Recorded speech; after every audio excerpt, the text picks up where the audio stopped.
प्यारे बच्चों नमस्कार। आज के इस वीडियो में हम बात करेंगे भूगोल का जो एक बहुत ही इंपॉर्टेंट टॉपिक है कृषि, जो क्लास 10 के लिए सामाजिक विज्ञान में एक बहुत अहम रोल निभाता है। तो आज का वीडियो कृषि पर ही रहने वाला है। पूरा जो चैप्टर है कृषि का आपका, इसमें हम पूरा फुल डिटेल में एकदम बढ़िया जबरदस्त तरीके से इसको कवर करेंगे। तो चलिए करते हैं शुरू। कृषि का परिचय, सबसे पहले इंट्रोडक्शन ऑफ एग्रीकल्चर की बात करते हैं अगर, तो कृषि का अर्थ क्या है बच्चों, सबसे पहले हमें यह समझना होगा।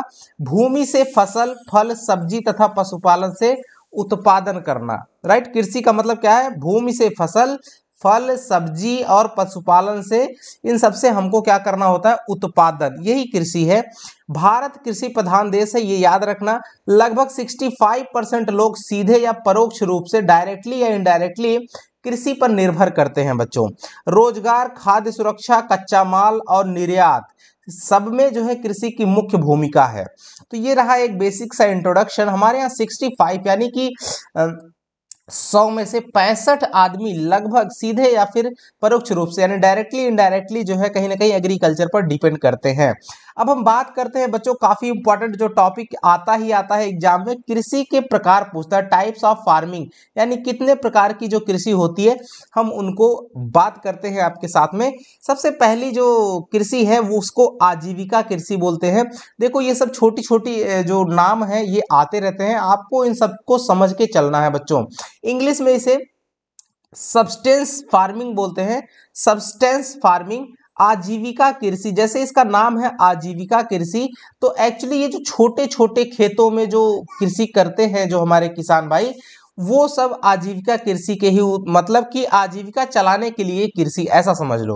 राइट, तो जो छोटे छोटे खेत हैं, जो अपने खेत से सिर्फ और सिर्फ अपने आप को साल भर का भोजन, अपने पेट पालन के लिए सिर्फ अनाज का उत्पादन कर पाते हैं, उन्हें हम लोग आजीविका कृषि कहते हैं। जैसे परंपरागत उपकरण हो गए या केवल परिवार की खपत के लिए, इतनी बातों से आप इस आजीविका कृषि को समझ सकते हो। अब बात करते हैं व्यवसायिक कृषि, जैसा इसका नाम है कॉमर्शियल फार्मिंग। तो व्यवसाय से संबंधित है ऐसी फसलें उगाना, जैसे नकदी फसलें हो गई, या मशीनों का प्रयोग करके बाजार के लिए हम अगर फसल का उत्पादन करते हैं किसी बड़े पैमाने पर, व्यापक पैमाने पर, तो वैसी कृषि को हम लोग व्यावसायिक कृषि कहते हैं। इसमें कौन कौन सी चीजें, नकदी फसलें आती हैं, मशीनों का प्रयोग होता है और बाजार के लिए उत्पादन होता है। अब बात करते हैं मिक्स फार्मिंग क्या है, यानी मिश्रित कृषि किसे कहते हैं। तो इसमें खेती और पशुपालन, यानी खेती के साथ साथ जो हमारा पशुपालन है वो भी शामिल होता है, तो उसे हम मिश्रित कृषि कहते हैं। अगर सिर्फ और सिर्फ सिंगल खेत पे ही आधारित है तो हमारा आजीविका, व्यवसायिक, इन सब में आएगा, लेकिन मिश्रित में खेती के साथ साथ पशुपालन भी जुड़ा हुआ है। अब बात करते हैं सघन कृषि, जिसको इंटेंसिव फार्मिंग कहते हैं। ये है कम भूमि पर अधिक श्रम और उत्पादन। जैसे आपने देखा होगा किसी के पास जमीन तो थोड़ी सी है, लेकिन उसमें बहुत ज्यादा मेहनत करके वो तरह तरह की फसलें उगा करके अच्छा खासा मार्जिन, पैसा कमाते हैं, तो उसको सघन कृषि कहते हैं, यानी कम जमीन पे बहुत ज्यादा चीजों का उत्पादन करना। तो ये चीज ध्यान देना, कम जमीन पे अधिक श्रम, अधिक उत्पादन करना, सघन कृषि का उदाहरण है इंटेंसिव फार्मिंग। बात करते हैं बच्चों आगे व्यापक कृषि, एक्सटेंसिव, इंटेंसिव नहीं, ये है एक्सटेंसिव फार्मिंग, यानी कि जो बड़ी भूमि पर, जिसके पास बहुत बड़े बड़े जमीनें हैं, वो जो आधुनिक तकनीक का यूज करके कम श्रम में जो कृषि करते हैं उसको व्यापक कृषि कहते हैं। व्यापक का मतलब ही होता है बड़ा। बात करते हैं जैविक कृषि, जिसको ऑर्गेनिक फार्मिंग कहते हैं। ये रसायन रहित खेती होती है, अर्थात जो हमारा जो फर्टिलाइजर्स है, जो रसायन है, उनका बिना उपयोग किए हुए अगर कोई खेती हो रही है तो उसको हम लोग जैविक कृषि या ऑर्गेनिक फार्मिंग कहते हैं। आज के समय में बच्चों ऑर्गेनिक फार्मिंग का बहुत ही बड़ा क्रेज है।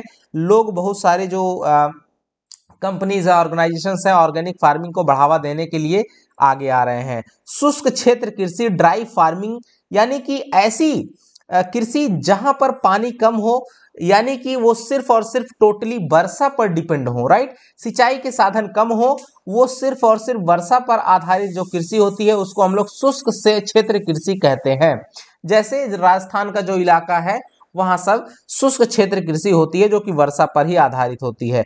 अच्छा, सिंचित कृषि, इरिगेटेड फार्मिंग, ऐसी कृषि जिसके लिए सिंचाई के साधन उपलब्ध होते हैं, जैसे नहर, ट्यूबवेल, कुएं आदि।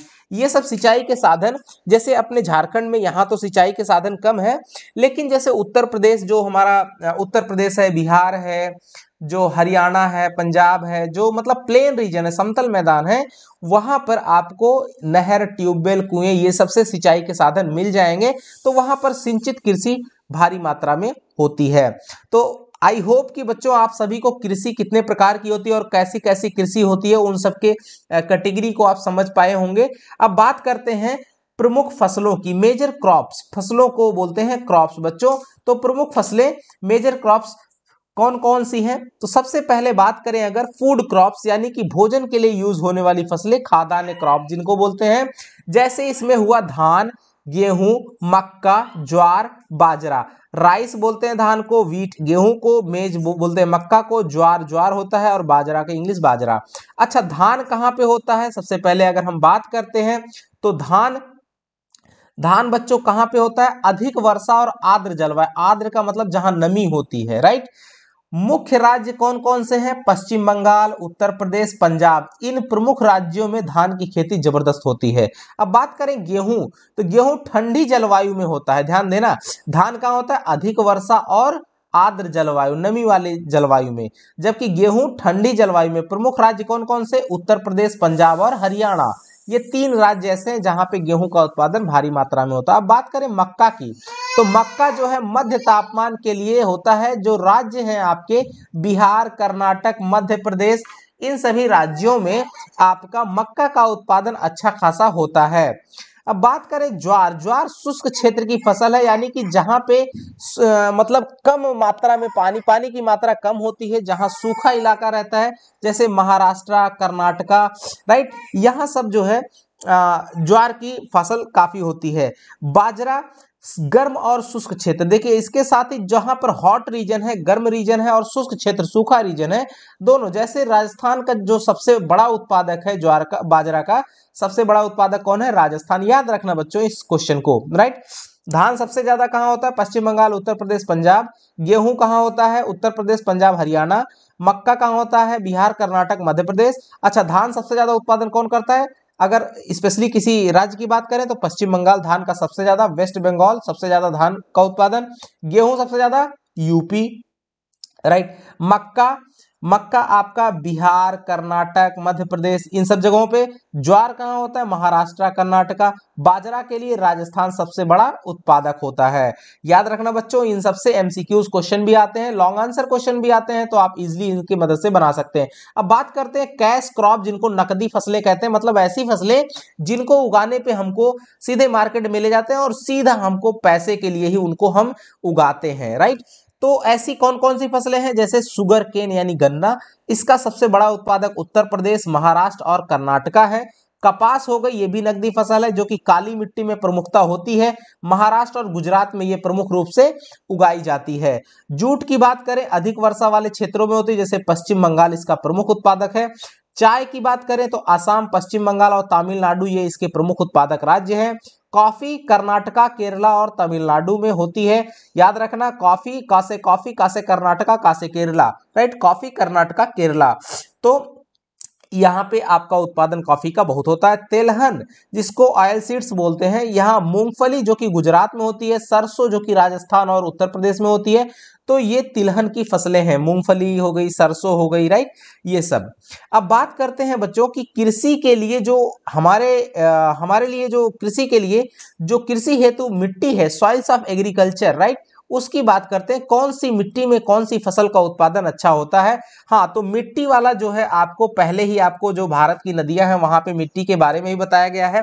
अगर आपने वो वीडियो नहीं देखा है तो सबको भी देख लीजिए, क्योंकि मैंने आपको 3 वीडियो ऑलरेडी पढ़ा दिए हैं, चैप्टर 1, 2, 3 करके। ये 4th चैप्टर रहने वाला है ज्योग्राफी का। बच्चों नहीं देखा तो आप उन वीडियोस को भी देख लीजिए, क्योंकि वो आपके एग्जाम पॉइंट ऑफ व्यू से काफी महत्वपूर्ण रहने वाले हैं, राइट। तो बात करते हैं, देखिए जलोढ़ मिट्टी सबसे ज्यादा फर्टाइल, सबसे ज्यादा उपजाऊ मिट्टी कौन सी है? जलोढ़ मिट्टी भारत में।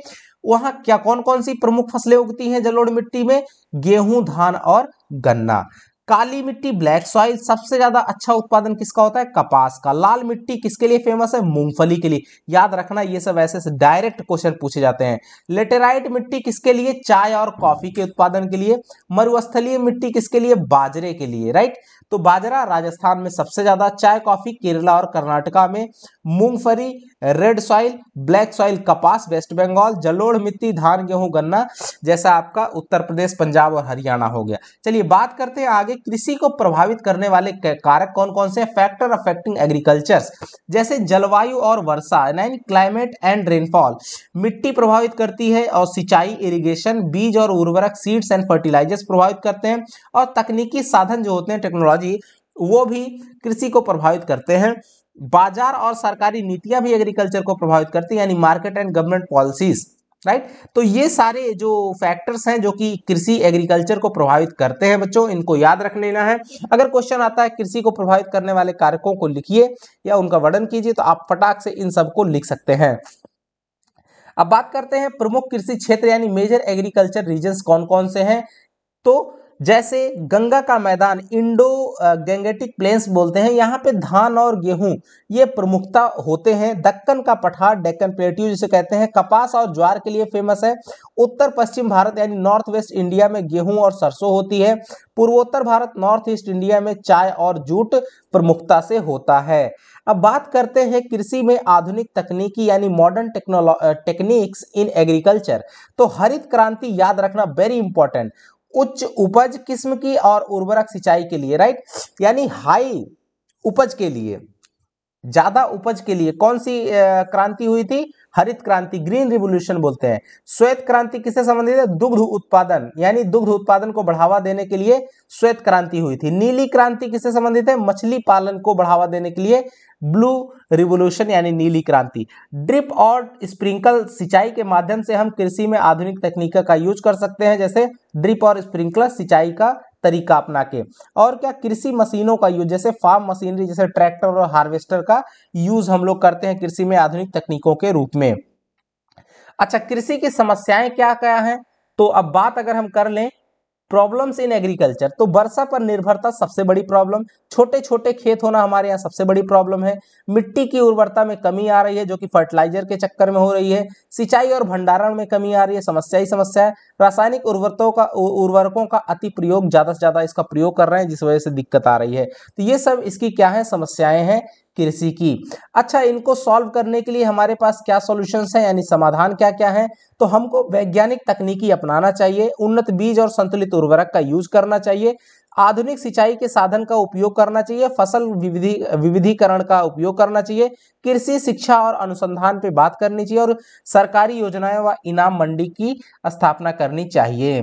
अब बात करते हैं कृषि का महत्व यानी importance of agriculture. What are the importance of agriculture? So पहला है कि रोजगार का मुख्य साधन है ये, खाद्य सुरक्षा प्रोवाइड करती है, औद्योगिक कच्चा माल प्रोवाइड करती है इंडस्ट्रीज के लिए, आयात निर्यात के लिए जो है आपको निर्यात के लिए स्थान प्रदान करती है, ग्रामीण और राष्ट्रीय विकास का आधार होती है कृषि। तो ये सब इंपॉर्टेंस है कृषि के। अब बात करते हैं महत्वपूर्ण एमसीक्यूज की।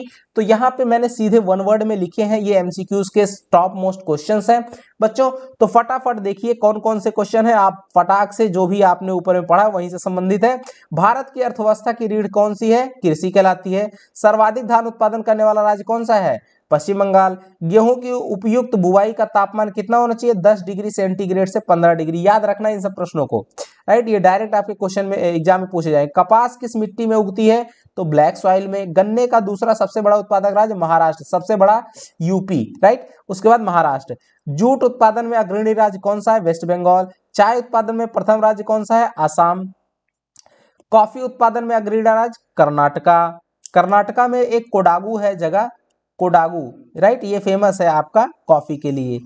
हरित क्रांति की बात करते हैं, किससे संबंधित है? कृषि उत्पादन को बढ़ावा देने के लिए। 10वां, बाजरा उत्पादन में प्रथम राज्य कौन सा है? राजस्थान। सुनहरा रेशा किसे कहते हैं? जूट को। क्यों? क्योंकि जूट का कलर जो है वो गोल्डन कलर का होता है, इसीलिए उसे सुनहरा रेशा कहते हैं। तिलहन उत्पादन में अग्रणी राज्य कौन सा है? गुजरात। ई नाम का संबंध किससे? कृषि बाजार से है। खरीफ की रानी किसको कहते हैं? धान को। आगे बढ़ते हैं और लास्ट क्वेश्चन है बच्चों, श्वेत क्रांति का संबंध किससे होता है? दुग्ध उत्पादन से। तो आई होप बच्चों आपको ये वीडियो पसंद आया होगा। अगर पसंद आया हो तो एक लाइक जरूर कीजिएगा, चैनल पे नए हैं तो सब्सक्राइब कीजिएगा, अपने दोस्तों के साथ शेयर करना मत भूलिएगा।